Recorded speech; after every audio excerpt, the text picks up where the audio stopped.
Yes, good morning people. I am welcome to another video on this glorious day here in Liverpool. I'm going to start here. I think this is a good place to start, at the Florence Nightingale Monument on the corner of Princess Road. Look at that, hey? Now it's set into the boundary wall of the Queen Victoria District Nursing Building. I believe it dates back to 1913, the actual sculpture, but I don't know how long it's actually been on the boundary wall for. But we'll take a walk down. This is Princess Road anyway, because the history down this road alone it's fascinating, to be honest. It really is fascinating. And as you can see, Princess Road and Princess Avenue, by the way, it splits off in the middle, is here in Toxteth. Oh, like that for the sky. Now, just to start us off already, this is the Greek Orthodox Church of St. Nicholas. Look at that. I mean, this is right on the corner, and this is just the start of what I'd like to show you today. Built in 1870, it is a Grade 2 listed building. Now I'll cross over because I'm going to be zigzagging in and out so that we can and then look at this view behind me also. Look at that. Hey, there's some absolute gorgeous scenery around here. Now let me cross over. So yeah, that's the Greek Orthodox Church of St. Nicholas. Beautiful building. But there's more to see. Plenty more to see as we take a walk down. Morning, love. You okay? And that's the back of the Greek Orthodox Church. We have a bit of graffiti along here. Scouse power. But look at this one. Look at that. Look at this huge, stunning mural which features a portrait of Nelson Mandela himself, and of course an inspirational quote from him on the is it the Kumba Imani Millennium Centre, I think that is. Sorry if I've pronounced that wrong. This was done around 3 years ago. Education is the most powerful weapon you can use to change the world. And you'll see a lot of Mandela 8 along our travels. And look at this one as well, also. Another Grade 2 listed building here, St. Margaret of Antioch Parish Church. A Grade 2, as I said, dating back to 1868. It's a lovely building. As I say, that is along here on a there's a cluster of houses of worship that I want to show you, and that's number 5, Princess Road, which is now being converted into student accommodation, I believe. I think it was called Streatham Tower. Obviously it's getting a bit of renovation done to it, and rightly so. Now just next door to it is the Princess Road Synagogue. Now this was built back in 1874, and this one is a Grade 1 listed building.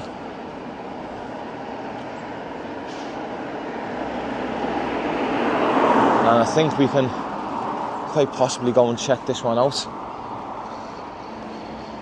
I think this one might be still active, maybe. As I say, we'll go and check it out, eh?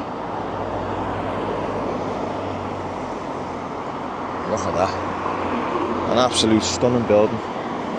Let's get over it.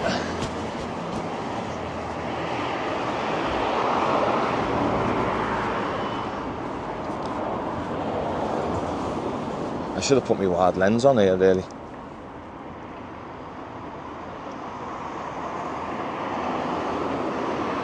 Look at that for a view. But we've already walked past, as I say, a cluster of places of worship. but unfortunately they're not all as pleasing on the eye as we'd like. Look at this one on the corner of Selborne Street here. Obviously at one point this must have been a place of worship. I'll just have a little walk around and show you the actual, I don't know if you can see, but there's no slates no more on that roof. The windows have been put in, as you can see. It's a bit of a mess. Now I think it was a place of worship at one time, but it's I think up until recently it was a Merseyside Deaf Centre. But it's an eye-catching building, isn't it? Even over there we have some. It was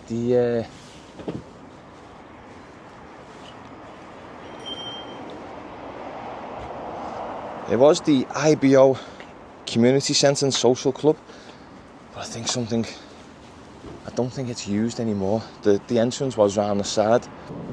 It's sad, isn't it? It's really, really sad.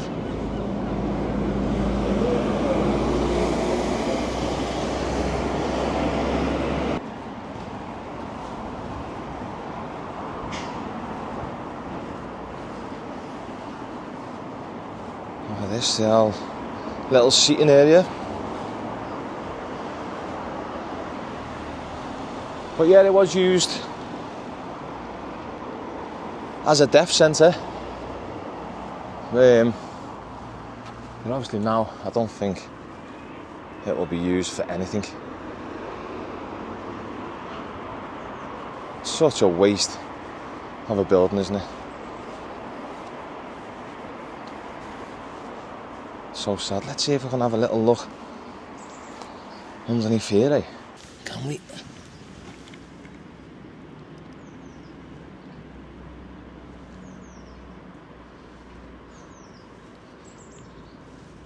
I can't see anything in there.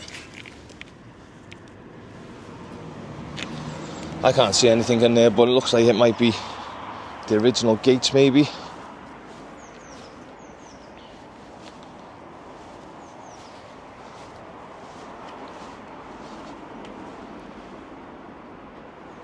It's a bit of a mess at the minute, bit of an eyesore, like I said. Let's have a look. As I say, the IBO entrance was on this side of the road. Some lovely Victorian buildings as well along here that have to face this absolute mess every single day. Good morning. Nothing, but here's the, look at that.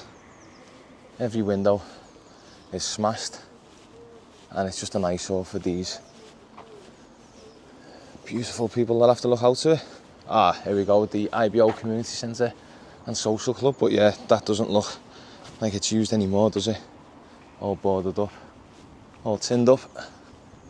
That's a shame. That's an absolute crying shame.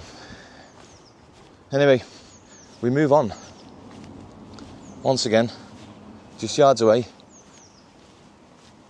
to this amazing structure. So anyway, we are in the Princess Boulevard, our home, our life, our future. With a stunning view. If anyone is looking for their shoes, there's a good chance they might be here. Dumped here. What I saw a lot about.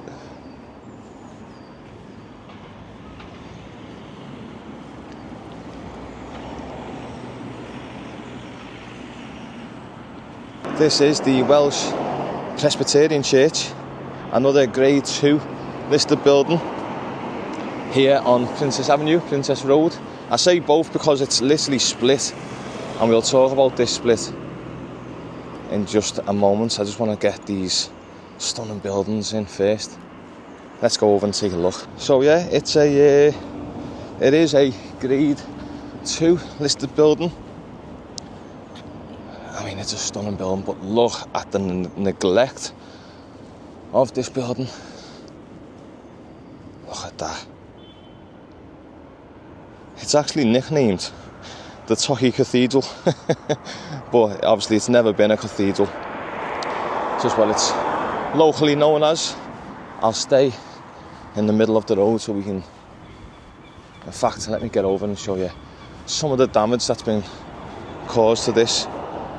This was built in 1865. I don't remember all these dates, but I write them on the back of my hand. I couldn't possibly remember all the dates. But yeah, this one was built in 1865. And imagine them building it and seeing what it was today. Let's have a little look around here.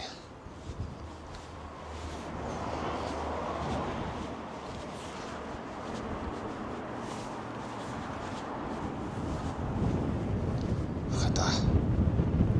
Such a shame. Look at the roof. Just absolute. And there's the original wall here, look, before the railings went up and there was a fire on them.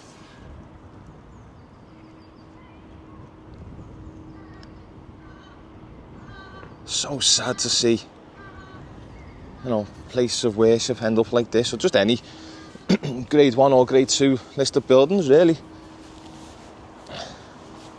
You know, I like a grade 1 or 2 listed building, but this is absolutely heartbreaking, isn't it?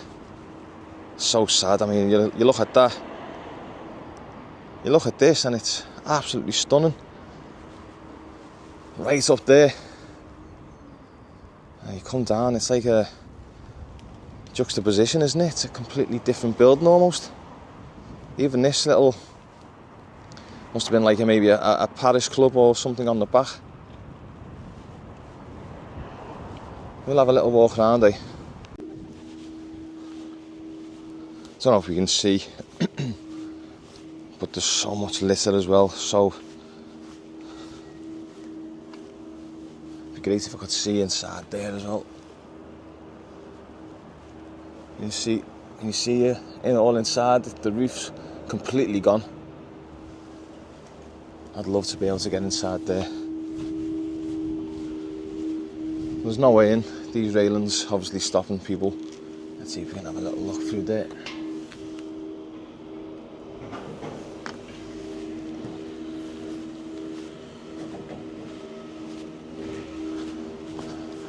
Yeah, the back's not too clever neither.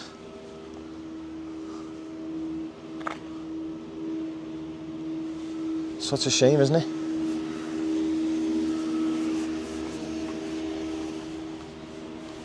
And of course, graffiti and a bit of fly tipping. A couple of bin bags there. Bit of a mess at the back here. Imagine what it used to be like. But yeah, that's how it is. That's how it stands.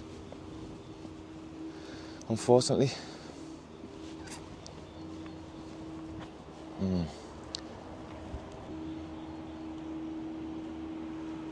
we go from this, and then that's a lovely view, isn't it? Apart from the builders' work. But yeah, it's just a little bit messy around this way as well, which is a shame, isn't it? I don't know if you can see all that down there. Just littered. You know, at the time that this was built in 1865, it was the tallest building in Liverpool because of its steeple, which is around 200 metres high, I think it was. Have I got that wrong? I don't know. It's hard to try and remember all these numbers. I think it's 200 metres. But yeah. You know, in 2019, actually, it received National Lottery Stage 1 funding to become I think it was a community hub after it was already empty and abandoned for over 30 years. So wouldn't it be interesting to find out exactly where that funding has gone? Because they haven't touched it, have they? That hasn't been touched since 2019. Absolute no chance. All you need is love. I wish these buildings would be shown a little bit of love. Let's take a look at the front. I also forgot to mention that in 1982 it was sold to the Brotherhood of the Cross and Star, which is a religious organisation based in Nigeria. But in the early to mid 90s, I think it was, they ceased to use the church and it became vacant, obviously vandalised, lay derelict, and there's been a bit of a dumping ground, as you can see, ever since. So I don't know who owns it, but smiles for miles anyway. Along here we'll see a lot of tour buses, the Liverpool tour bus, the Magical Mystery Tour. But this, what I'm walking along here, so that side I believe is Princess Road and this side is Princess Avenue. And what separates what I'm walking on is formerly was the tram rails. So trams used to pass through here. I'll try and get pictures and put them up. But I'll give you a bit of a background about Toxteth. There's some ambiguity as to the origin of the name Toxteth, but one that's always stuck in my mind was it's a mixture of toxic and death. And for the life of me I can't remember what film that was off, but it always sticks in my mind every time I think of Toxteth. But obviously it's not true. It is a lovely area to visit, and as I say, there's so much to see. But I'll show you some of the artwork along these old tram lines, and we're coming up to one now, a monument. This is the L8 monument.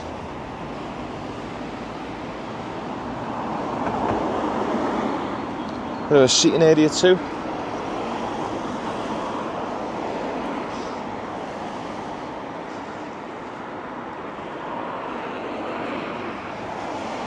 You can see the links there replicating the 8 part of Princess Avenue step scheme artwork that celebrates the history of activism, faith, the diversity of L8, which I'll talk about a bit later, and its connections with Nelson Mandela also. God, he must be warm in that coat and hoodie. Lovely day here in Liverpool today. I love that they've still got I think maybe the original lamps along this the old tram rails. They are street lights. Don't think they're working. No, they're definitely not working. But they've kept that originality, and I love that. Now a little detour, I'll walk up Mulgrave Street just to show you a little bit more history, and also a nice opportunity to talk about the history of Toxteth maybe. What's this? J&I International Store. Oh yeah, Toxteth has a significant history with a very lasting impact. After the end of World War II, here became a popular destination for Commonwealth immigrants who arrived in Liverpool, mainly from the West Indies and Indian subcontinents, and the arrival of African and Chinese sailors also. But today it's mainly from places from the Caribbean, Yemen, Somalia, Syrians. The area has a very large community of mixed ethnicity, and we probably all know that it was racism and racist tension that started the 1981 riots here, along with other factors, of course, the economic decline, hit Toxteth particularly hard, and with high unemployment rates, causing poverty and stuff like that, and crime, which obviously increased. The sirens in the background, good timing. As a result of all this, and there was that hostility then towards the police, and just caused too much tension, which ended in the riots. But now this is another building I wanted to show you, another place of worship. It is Al Rama Mosque, and this one can accommodate up to 2,500 people, or worshippers maybe should I say, rather than just people. And but yeah, unlike the others which are neglected and a bit derelict, this has stayed intact. I mean, it's a bit newer than the others, so we shouldn't really be too harsh on the others. Yeah, look at that. Liverpool Muslim Society. Oh, it's a quiet Thursday morning. It is closed.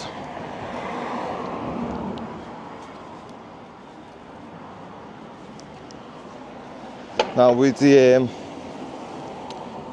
also in 1985 and 2011 there was obviously less serious riots, but I think that just shows that there's still that tension, and people are fed up.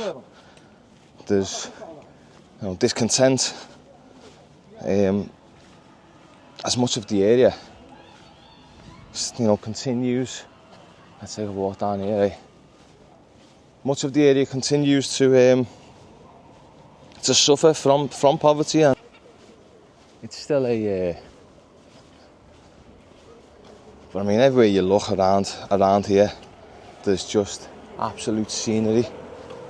There's just eye-catching buildings everywhere, apart from this bit. Obviously, they must be built. I don't know if they're might be extending or making this into like a community garden or something.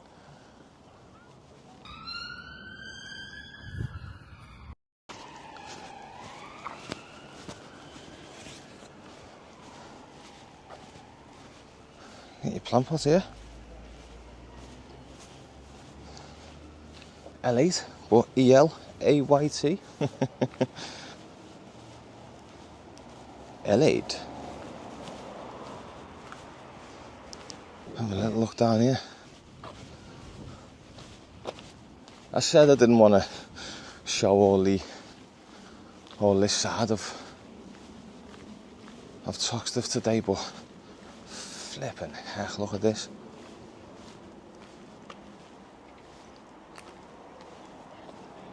More mattresses than Benson's beds. You can't even get through there. Look at that. How are you meant to get through there? Somebody's dumped a bed, and 1, 2, 3, 4 mattresses also.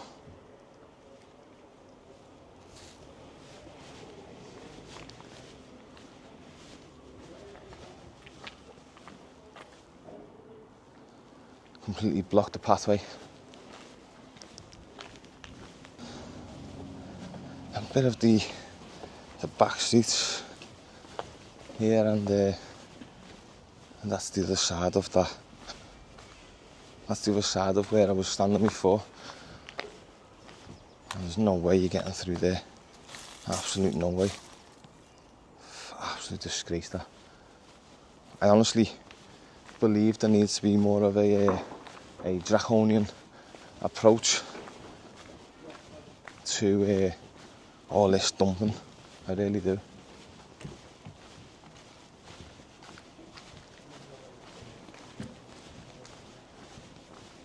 Yeah, so I came to Liverpool in 1989 Yeah. as an art student. Part of the reason I stayed, this area was full Actually, I was first of all in Kensington by Vic's Gym. Yes. My yes. introduction to Liverpool was a tattooed drag queen who nicked my bike and then tried to sell it to me. And I was, don't worry, love, it's insured. Wow. I've got a better bike now. Wow. Are And you... anyway, they were very friendly. Then I moved to this area. So it was full of clubs, right? Yeah. Where you could dance. People would be, you can't have I could have one beer. They'd say, it's getting rowdy, now you go, love, you're a student. They wouldn't sell me a spliff, they wouldn't do anything. When you're a student, I was totally safe. Yeah. It's the best place, Yeah. best culture, right? And also in town, there were loads of venues that were like cheap studios, bars, cafe. You know, it was a real mixed thing. I got the very last of the Arthur Dooley's kind of art on the railings by the Blue Coat. I could sell watercolours on Bold Street, or go down to the Albert Dock with an easel, and people would pay me to do their portrait, or I could sell a little painting. Then, with Capital of Culture, all of the public realm became, no one can do anything here.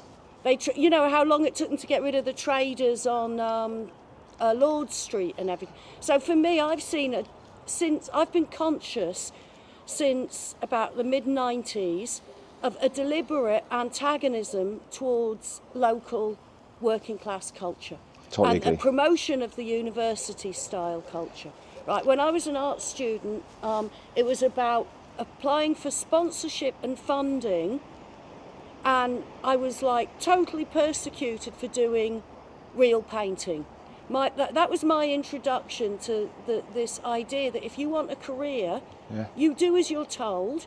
If you want your integrity, you get punished, right? So basically, that was it. I was in Wellington Avenue for 7 years in the poor neighbourhood, right? And I saw how that got emptied out and filled with student accommodation, right? And then it's been wave after wave of different inward prioritised people, and the local people were classified as hostile, naysaying, ignorant, parochial by Mike Story, who sold Liverpool 1 to the Duke of Westminster for peanuts. And the whole thing of Capital of Culture was as a kind of calendar of events for London tourists and people to invest in. It was nothing to do with culture. Totally agree. Right? Totally agree. The collation between culture and economy has gone so far away from real culture. All this like electric light shows and stupid little sculpture trails and everything. It isn't culture. That is something else. Yeah, I agree. Right? Yeah. So my thing is, this is really timely because at the Caribbean Centre, we have just one. Yes. Because what that was that's Nick Smalls doing exactly the same secretive deals, right? A new school should be something for it should be fantastic. And a new school, a new building. A new building, but also it should be done openly. Yes. And consult everyone to make sure you get the best site, the best school for everyone. Not do it in secret. Yeah, the community was not consulted about that. Not consulted at all. But also for ages in this neighbourhood, there's been a nasty divide and conquer. Do you think? Really deliberately. So do you think they've done that deliberately? Yeah, I think it is policy because when council-owned property is reopened after long-time dereliction, not a single local person has been even told about it or allowed to bid. Instead, it is mysteriously given to whoever suits this kind. The agenda. It's a circle of people who benefit from excluding the local people. With the Caribbean Centre, if that had gone, that would have been it. But they stood up, and that's what I love about this community. They stood up for what they believe in. Can I ask you a question? Do you think the council done that on purpose to divide this community? Definitely. Because it was going to be... Definitely. I would say since I became aware of this over West Tree Developments being given all this free land in this area for nothing, and then the various funded organisations' responses to the people saying no. Right? They don't, you know, don't tread on anyone's toes. Don't rock How the dare boat. you have a say? How dare the local people not just go, oh, okay, you just do whatever we want. You know, you want to us. Yeah. So they didn't like that. But also, I've seen that there's, it's an illusion everyone's living in harmony. There's pretense engagement. But the thing is, there's been an agenda, I think, to kind of denigrate all of the born and bred local people. Yeah? Yeah, I agree. And it's a denigration on personal attack. It's just some kind, it's like what you have in a dictatorship. Yeah. Right? Where basically anyone who challenges it gets attacked in any way possible. Yeah. So for me, if anyone opposes, you get attacked. Yeah. And this is the chance for particularly the younger generation to see that you can't just go along with it. And you can't lie down. You can't lie down. Yeah. We all have to like stand up and fight. We have to fight. And you don't fight without taking the risk of getting hurt. But also you fight not just on personal grounds, but because it's some moral kind of thing to protect what you love. Right, and I've got this thing that Chinatown, Kensington, Wavertree, everyone's got their own very small now, separate, like little neighbourhood events. It's very segregated, do you think? And it's very segregated, I agree. And what hopefully keeping the centre, and hopefully we're going to get the car park as well. I think logically there'd be a better site for the school. I do myself. I think they've done it on purpose. Oh, I do. I think they've done it on purpose. I think they've done it to separate the Muslim and the African Caribbean community. Do you know how when something is signalled very clearly over a long period of time and everyone can see it? Yes. Right. Yes. Then it doesn't work. Yeah. Yeah. But I think it is a deliberate policy. Yes. So. Obviously, Izzy, a very passionate lady who helped clear up. I said to her that you're fighting a losing battle, as she was trying to clean up all this mess here. But she said no, we're actually winning. She thinks we're winning the battle of getting this place sorted out, which is great. I love that. So thanks to Izzy. But as I say, we've been down here before. It's getting worse. I like Izzy's optimism, but it's definitely worse than last time I come down here. Maybe, was it last year maybe? But I think, listen, Toxteth's that big. I'll probably have to do a part 2 maybe, and Jesus, look at this. Because there's so much to talk about, there really is. But yeah, I think that's where we can leave it here. Thanks for all for watching.